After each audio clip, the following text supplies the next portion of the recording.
இப்போ விஷயத்துக்கு வருவோமா? திருச்சி கிழக்கு தொகுதி. இன்னைக்கு நான் என்ன முடிவு சொல்றேன் இதுதானே. நான் திருச்சி கிழக்குல நிக்கணும்னா நான் முதல்ல அரசியலுக்கு வரணும். நான் அரசியலுக்கு வரேனா இல்லையான்றத சொல்றேன். அரசியல் எப்படி என் வாழ்க்கையில வந்ததுன்னு சொல்றேன்.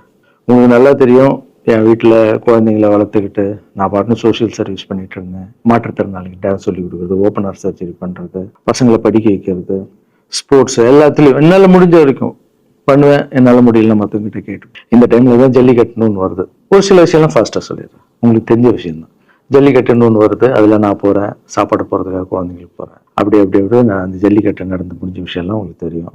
அப்புறம் என் மேல ஒரு தலைவர் விமர்சனம். எதுக்கு தலைவர்னு சொல்லுவாரா?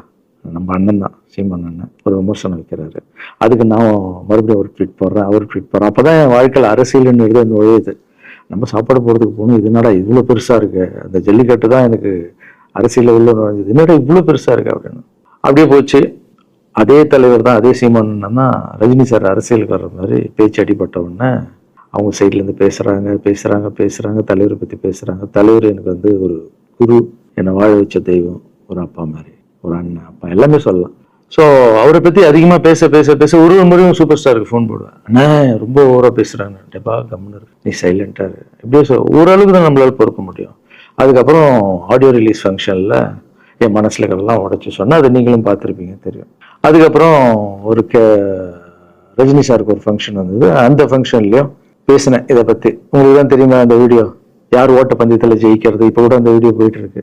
அதை பேசணும், அது பாட்டு அப்படியே போயிட்டு இருந்தது.